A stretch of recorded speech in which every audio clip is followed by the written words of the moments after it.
Patrick Varnavas, ladies and What's gentlemen. up? My name is Patrick Varnavas. Unbelievable. What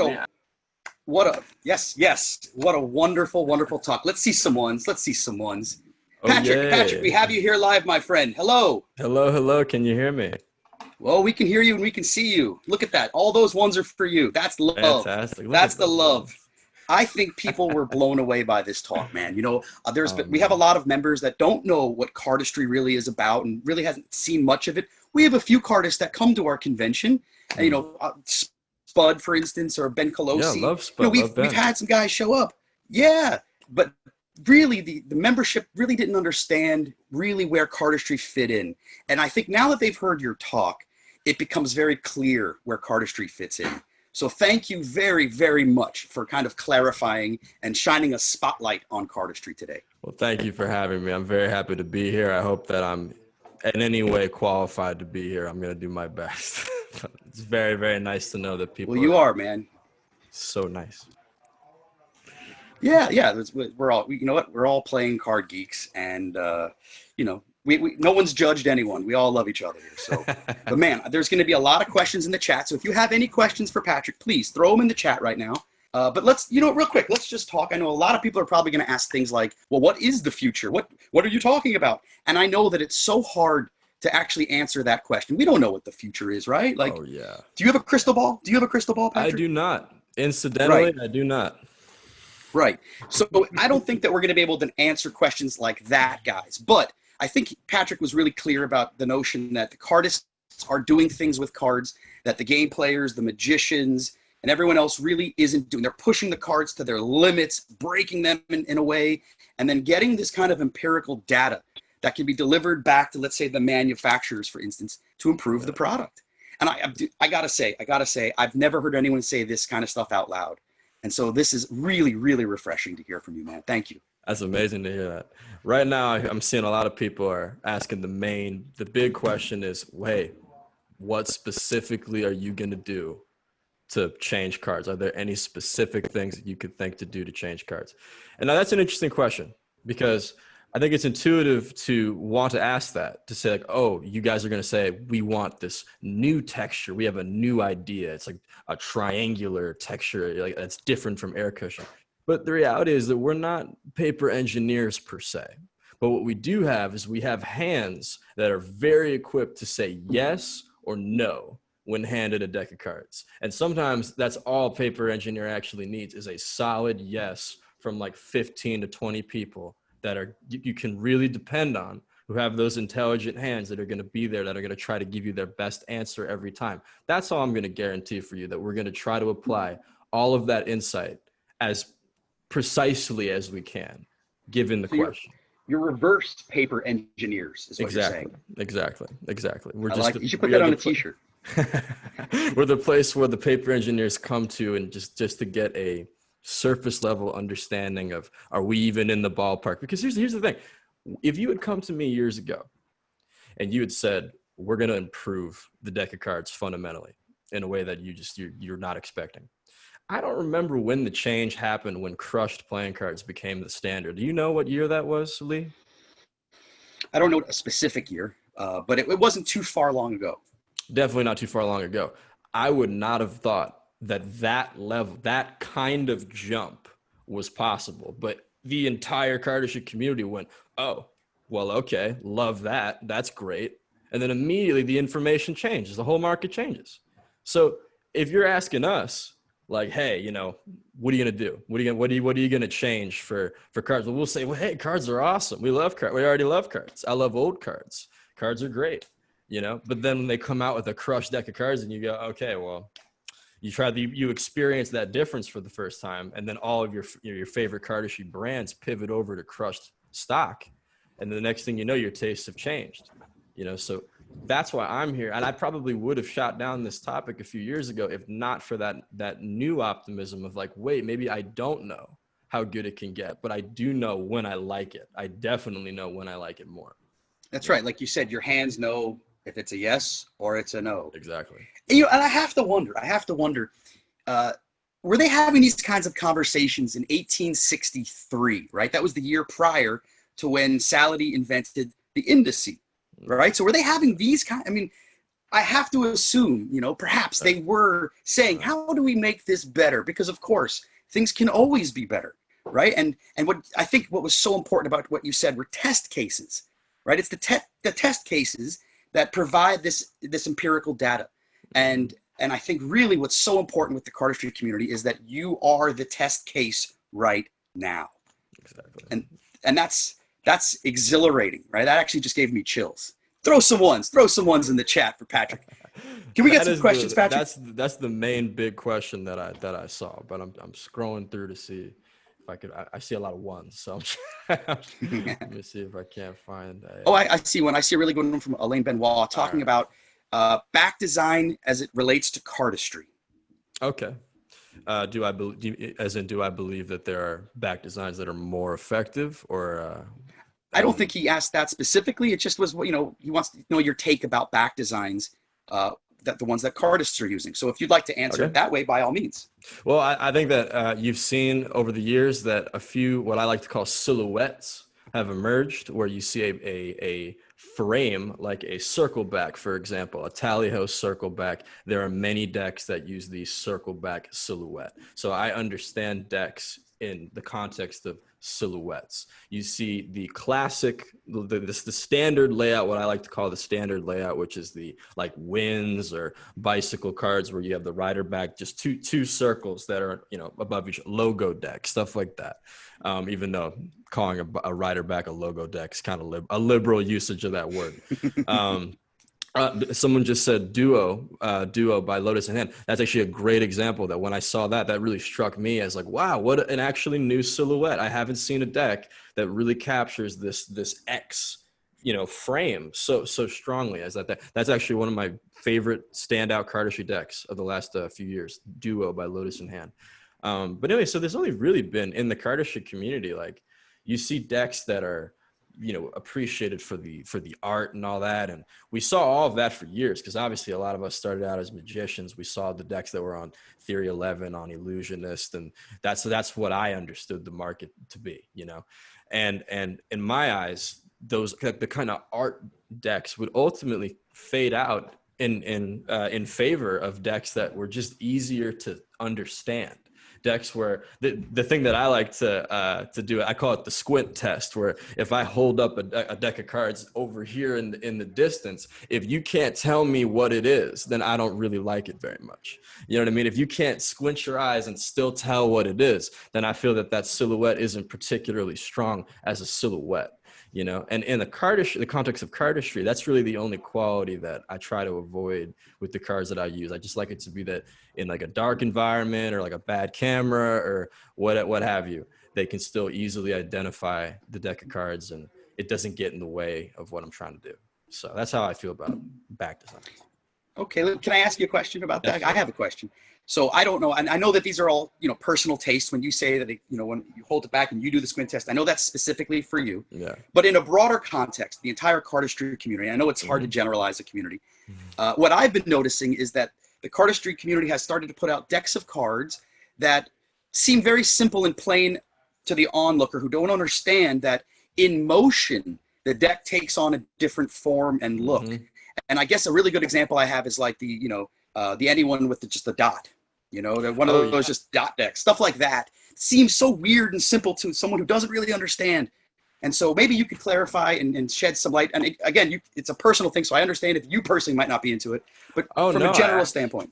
As a community, we've all seen that moment. I keep seeing people talk about borders. Like that's another thing that we've all had to address. It's relative to exactly what you're saying, which is once the cards move or create a moment in time, it completely changes the nature of the back design. You could be sitting in Illustrator staring at a rectangle that you love staring at, and then when you get that prototype in your hands and you're like, oh, this is lame, and then you see things like that dot deck, like you just mentioned, that not only do they help you accentuate the material, they show you new moments, but they actually create new things entirely. They show you things that you wouldn't have seen ordinarily. Like let's say you're sitting there trying to make a move. I remember the first time I held the dot deck for the first time, I was like, maybe instead of thinking about it like, what's the freshest thing I could do right here? Instead, I think, well, how can I move this dot over here?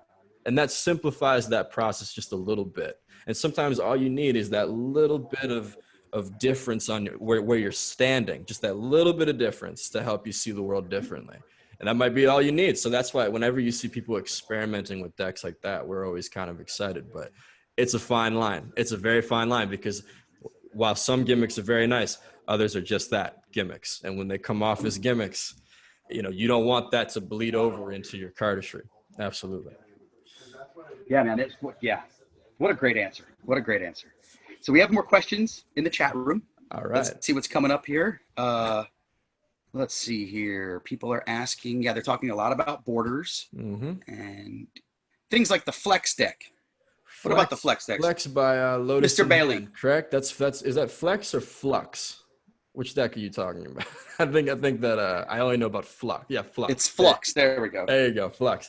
Well, so that's an interesting one. In that Flux, like you see here, is it's a concept that doesn't quite affect my life, in the sense that I'm a bit of a purist. I still like to make moves that just work with the cards, and to take advantage of the Flux, the main gimmick of the Flux deck, you need to use that card that it comes with that gives you that kind of stroboscopic, I think that's the word for it, effect where you pass over it. And it's very nice. It's great for marketing. And for me, I think that great marketing matters, because it makes people curious about the products. And like, listen, if it's just a cool thing that they want to own, that's awesome. But as far as cardistry, like innovations go, cardistry concepts go, I think that one kind of flies over most cardists, as far as like their actual day-to-day, who's really going to sit down with that and think of that, of that, trying to take advantage of that, Right. So yeah, I'm wondering, now that I'm listening to you talk, I'm trying to read my crystal ball here, and what's stuck in my mind in your lecture was when you were talking about cards that stick to your fingers, right? Stocks that are doing things that aren't being done right now. Right? We know about air cushion. We know that does the beautiful glide and slide. But what about a card that has more suction ability, or and we've seen like DeVoe many years ago. He was doing things with playing cards underwater and outside of the car with the wind, like a wind tunnel. And like, I mean, the cardists have really been putting playing cards through the ringer since the beginning. Yeah, and absolutely. So I know it's very hard to look into a crystal ball and predict the future. But if you can just maybe expand just a little bit upon what you might see coming in the future. Well, with any kind of optimism, I would hope that we're heading towards a reality where you are able to make a decision from the moment of production to decide if I want a deck of cards that is light, medium, or heavy. Like, I want that to be a part of it. I want it to be the smoothness of it. Like, I remember when I was first learning how to do the pirouette, or the padiddle rather. And that was the first time somebody had told me, like, hey, have you ever tried using an Absolute Vodka deck? Have you ever tried using an Aladdin deck? Absolute Vodkas are extremely light, and they're very, very, very smooth, very plastic coated. And that kind of helps you, stay in that center point. Thinking about qualities like that in terms of what can be offered, I get really excited about that. But I'm worried that the economics might still be at that moment where it's hard to add in all of those options. But for me, if I could think of any kind of, I would even be excited about having cards that were slightly larger. And that's just me being a nerd, though. That's just, the reality is that I have plenty of friends who are more than capable of taking a deck of cards and just making it just slightly larger, and they would still be able to do all of their material, and everything they do would be much bigger experientially. I remember I saw a kid once that I couldn't figure out what it was about his hands that were so different. I'm like, this guy looks so cool. And what is it? And then I realized he's got small hands, so the cards look bigger in his hands. And I'm like, wow, that changed it completely for me. Just the proportions of the shape, without having to violate the idea of playing cards entirely. So the stuff like that, it's riskier territories like that I think are really exciting and kind of scary to delve into. But cardists are absolutely amped up on that. Right. It's the fear of the unknown, right? Like absolutely. So there's a great question in the chat room from Nicholas Squires. He's asking about the different shapes of cards. Have you played with circle cards, triangle cards? Yes, to no avail. I found that to be very unsuccessful. In my opinion, the current proportions of the deck of cards are very important to Cardist. I have found that when I have tried to change it in any capacity, I remember when I worked really closely with. You're saying great answer. I worked very closely with a friend of mine on trainers, on like an alternative to playing cards, essentially, right? And for a lot of Cardists, even though the shape was the same, the fact that the sound was different was enough for them to be like, oh no, it's wrong, it's different, it's wrong. And when you showed them a deck of cards, I remember I saw a deck of cards where it kind of went inwards, and it's dissonant. It makes Cardist uncomfortable. It kind of violates that muscle memory in a way that's like visceral, and you really, it just takes you to a place that you don't want to be. It takes you away from home. And I think that's really what I'm trying to get at, that this shape, the dealer's grip shape is home. And when I say that you can make this slightly larger, really what I mean is that I think my dealer's grip I could afford a little bit more card in there, and I think that would just in general benefit me, personally. But that's how I feel about changing the shapes, No. It's a classic for a reason, right? Paul Bostek said it's been like that for hundreds upon hundreds of years. So, I don't think that maybe the shapes. I don't know the future, so who's to say that the shapes won't change? But right. I think that it'll probably be more of it'll be things with stocks. We're going to introduce new things that we don't know yet, right? Maybe it hasn't even been invented yet. But you start to feel the different mats and the finishes, and now you go, okay, well that's going to react to my hand differently. It's almost like the skateboarders in the 70s started to realize that the size of their wheels and their trucks could change. And like you were saying, Cardist like deck that's either very thin, medium sized, or very thick, depending on the specific moves that you're doing. Just like skateboarding, right? My skateboard is different for a vertical kind of movement versus a street style kind of movement. And so we're kind of in that same territory now. Well, ideally, what we'd like to do is to create cards that get you into a place where you have greater options for what kinds of cardistry you can do with them. So for example, if you are trying to get into fans are a very restrictive form of cardistry in that you need that deck to be on your team when you're trying to do fans. Because it must listen. If this deck's like, I'm not moving, then it's not moving. That's the world that you need. And the reality is that so many older cardists will tell you that, if you want a fan, well, then here you go. This is your fanning deck. You've powdered it up, and this is the deck that you've reserved for fanning because you just can't do fans with anything else. Well, I would like to get to a position where the same deck that I use for packet cutting could somehow still be the deck that I use for fans. And that's, again, it's a world that I wouldn't have thought was possible, but I'm being told that we're trying to make that happen, and that's me. I'm looking forward to that reality where I could just do a giant fan, and then with that same deck, go right back into packet cutting, which is my specialty, so I think that's something that I would really like to do. Just improve the all around versatility of the deck of cards. Very interesting. Very interesting. So let's talk stock and finish. What's your favorite stock and finish? And this is a personal question. Yeah. My favorite. Well, so I'm a weirdo, right? I'm just a total nut about what I've used in the past, and I think that it's very difficult to disagree with the feeling of the old Blue Seal tally ho, the circle back tally ho. I think that's been like the 0-0. That's the center benchmark of the chart. Exactly. Right. That's the benchmark. Exactly. And I remember.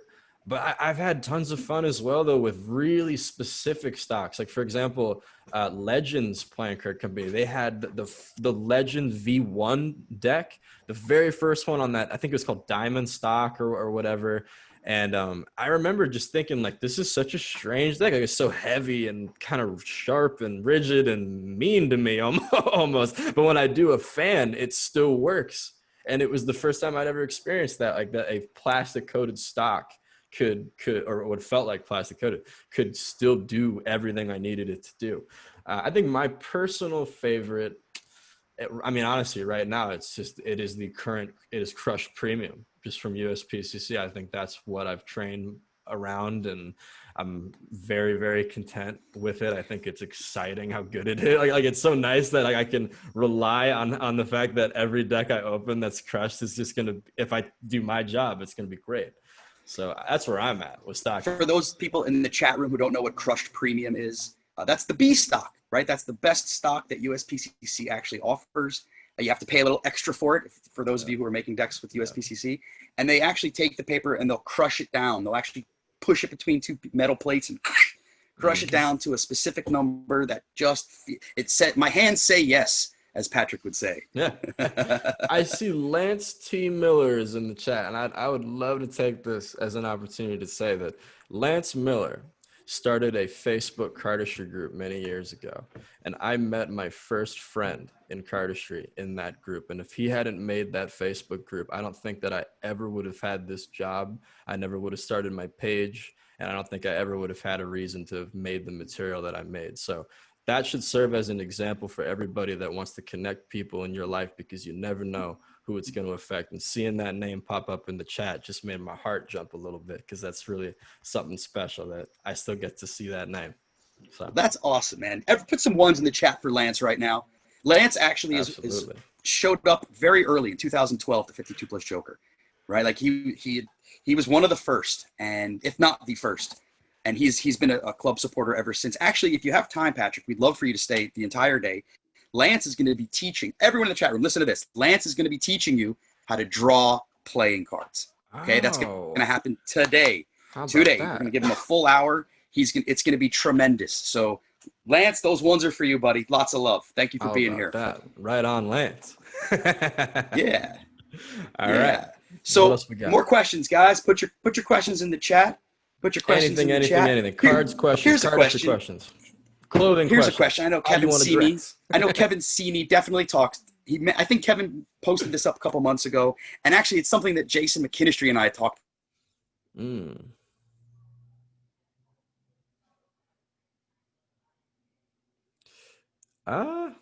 You are frozen for me. Okay, it's not me. It's not me. That's all that matters. There we go. Oh, my heart. Oh, goodness me. Because it's raining outside. You have no idea the stress.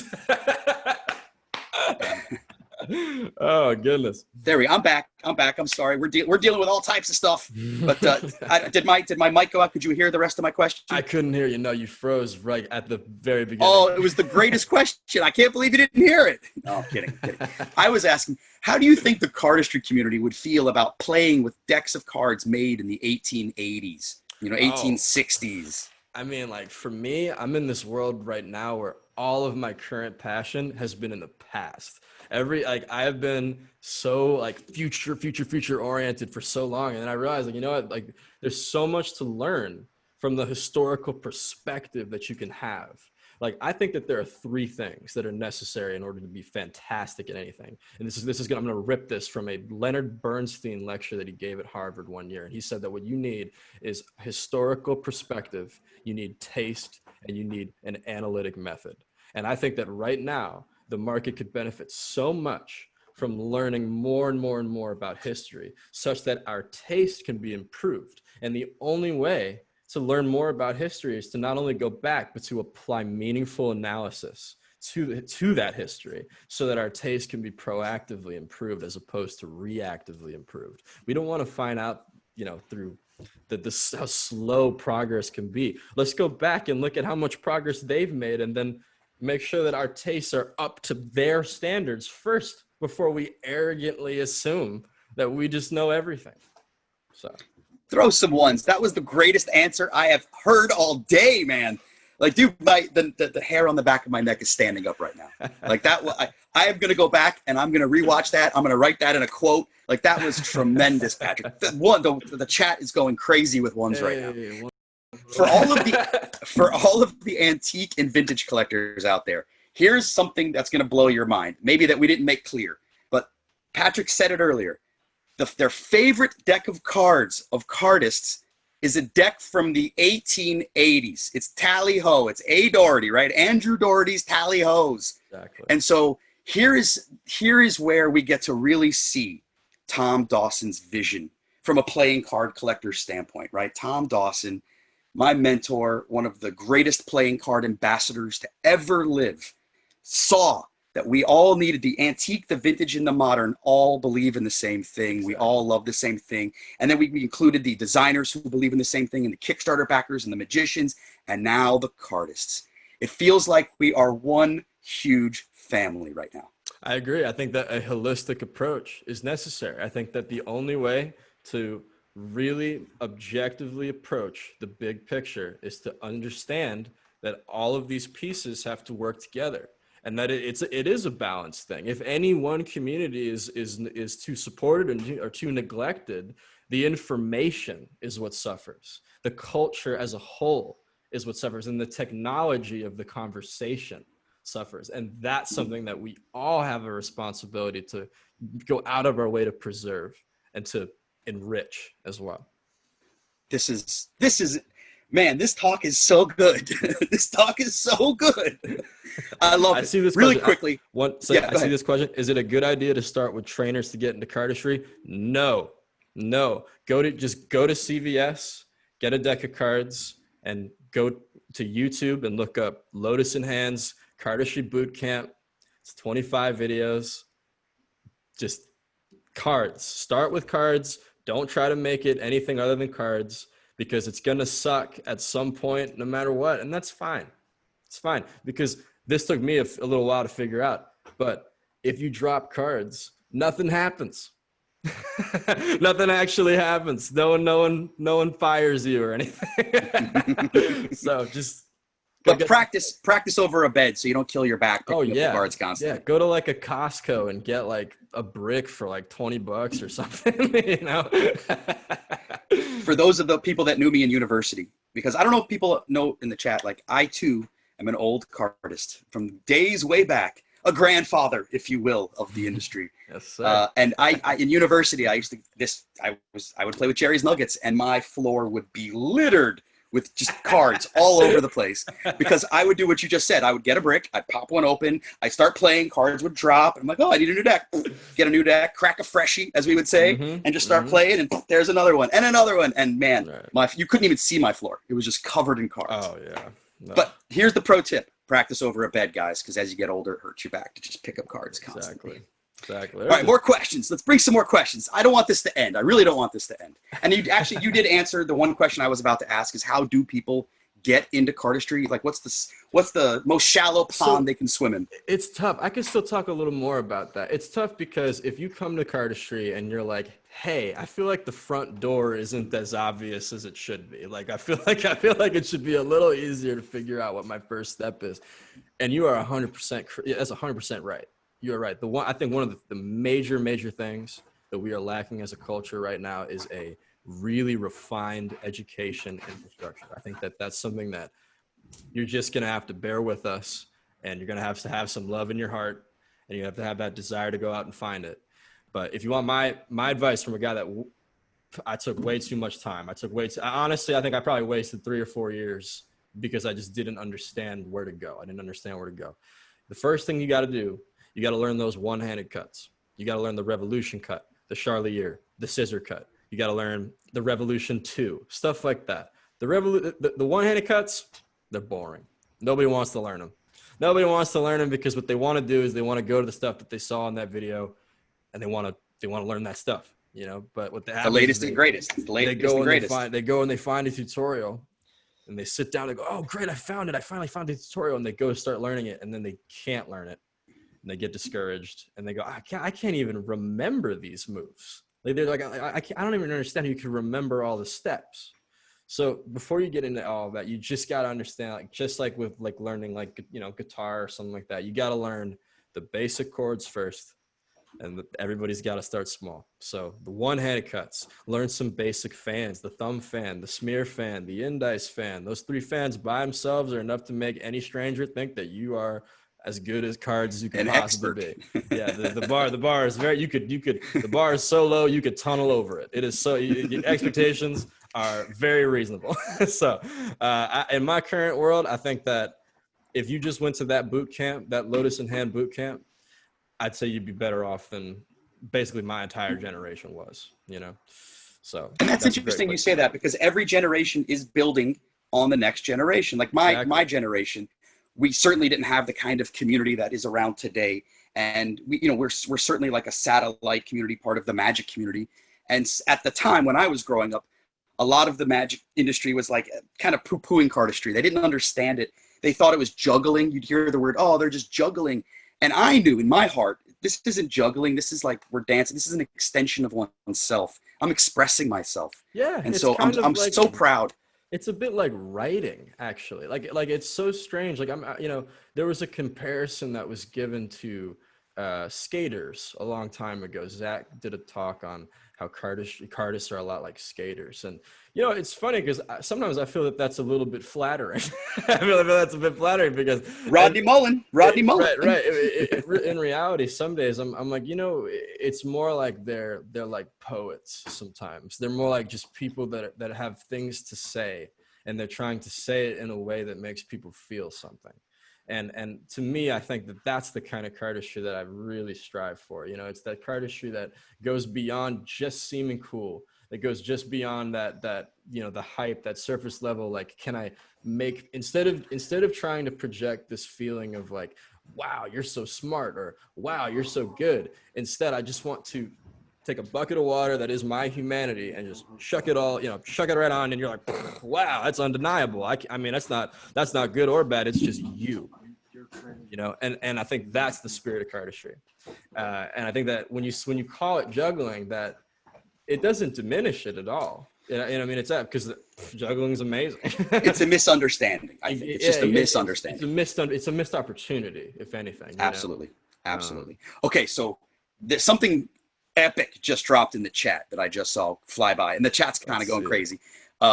Jackson Robinson. I'm not sure if you're familiar with Jackson Robinson. Oh, I know plenty about Jackson Robinson. Okay, so then I don't have to tell you how incredible this guy is. Absolutely. He wants to know, how do companies like his company hook up with Cardists for sponsorships and to move what we've been talking about forward?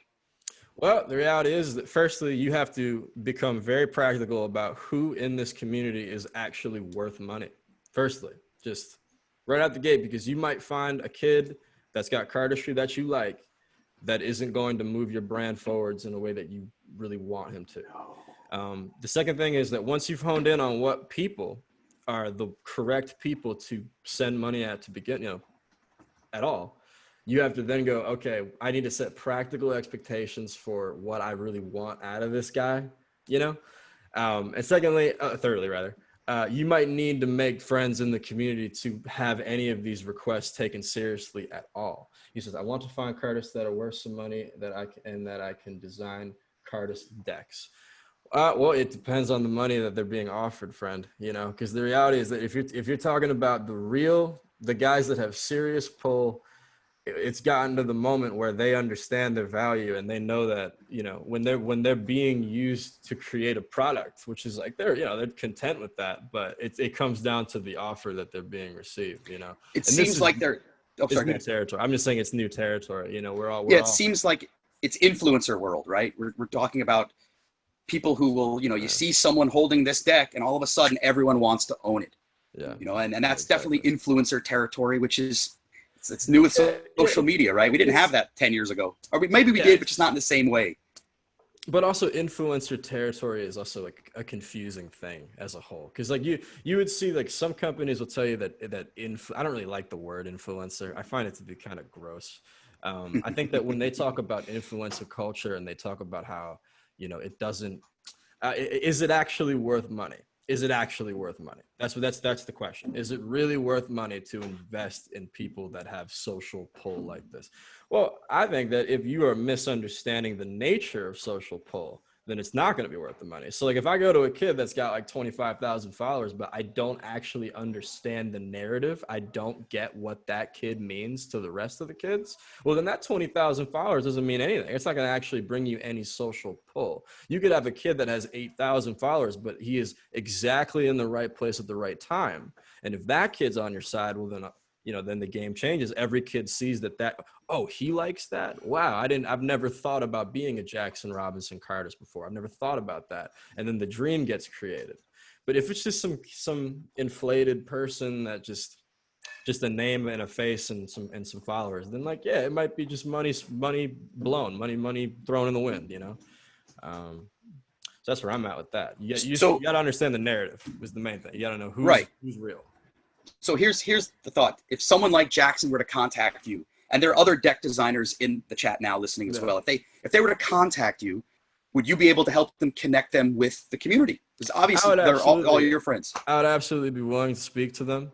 The reality is that the options are not as abundant as you would think, in that a lot of the cardists that are competitively, you know, the people that are really, you know, doing it right now, they know what's up and they're scheming and they're making their own plans, and they know that there's probably no amount of money that anybody could pay them that's like worth not just them doing their own thing. But I am aware of a good chunk of free agents that are not currently either in between brands or never got started in a brand. And absolutely, you know, there are plenty of names that could be appropriate for this. Great, man. I'm sure all the designers are loving to hear that. I'm sure all of the cardists are loving to hear that. I'm sure all the manufacturers are loving to hear that. I hope so. This is just a win-win-win for everybody, man. Really. Awesome. Yeah. Well, that's the best world to be in. He says, I like free agent. I mean, as long as they aren't in an exclusive contract, they can have multi-sponsors. Yes, but the reality is you want exclusivity. You do want it for your interests. You want, if you're really not going to push that cardist into exclusivity, you're kind of just speaking as a cardist. You're giving me free money, because any cardist you can send him a deck of cards. He could post with it. And I've seen kids do this. I've seen kids where companies will be like, hey, you want to be on the mailing list? You want to receive and like they get the deck, and then they go, hey, everyone, you know, so-and-so sent me the deck and here it is. Thanks. You know, I got this free thing in the mail. That's the opposite of the energy that you want. What you really want is you want loyalty from this cardist. You want it to be that this cardist is putting his social capital at risk in a way. He's saying, no, I ride for this group. I'm here. Like I'm here, and my version of cool is right here. That's what creates brand value. Awesome. This has just been terrific. Really, Patrick, I've had a lot of fun. I've had a lot terrific. of fun, man. Terrific. And, you know, I want to thank Ben Colosi. I don't know if he's in the room, but last year at the convention, Ben stood up in front of the group at the general meeting and said, we need to include cardists more. And there was a whole bunch of discussion about it. And it wasn't negative. It just, we didn't understand it the way that you have just explained it to us. And now it's crystal clear, man. It's crystal clear. We have about, I'd say, about 5 to 7 minutes left. So if we have more questions, please put them down in the chat. They're talking about Cardistry Con right now. That's Tiffany. Tiffany's in the room from United States Playing Card Company. Hey, she's talking about Cardistry Con. And I know that there are some people in the room that have no idea what Cardistry Con is. So maybe you can briefly just explain what Cardistry Con is and what it means to the community. Well, Cardistry Con is the first attempt at really organizing an event where cardists from around the world can get together and, you know, really meet each other and discover a better version of their community. Cardistry Con, I think, has a lot of room to improve, in my opinion, which is exciting. I think that the fact that, like, as fun as Cardistry Con might seem for some people, from a creative standpoint, I think we haven't even started yet in terms of what's possible with the I see a few other questions with what's possible with Cardistry Con, because right now I think that it's lovely. Like you go to a Cardistry Con and maybe you'll see lectures, maybe you'll see a kendama player might come up and give a talk about kendama for you know, just to shake things up a little bit. And honestly, I think that there's a way to take Cardistry Con and turn it into like the X Games, turn it into like the Olympics, turn it into a really sensational event where every single day is nonstop, bam, bam, bam. Like, wow, it's always happening all the time, video all day, every day. And so for me, it's like, if this is fun for people, like, wait till they see where it goes, I guess. Right, like a Red Bull Cardistry event. Yeah, Where exactly. people are jumping out of It's planes like, and wow, like, drones oh, are bam, flying bam, bam. past. Like the world championship, instead of the world championship happening like in the time leading up to the con instead, which is how it's usually handled. I imagine a world where we could actually design the con around having the championship in its entirety done at the con.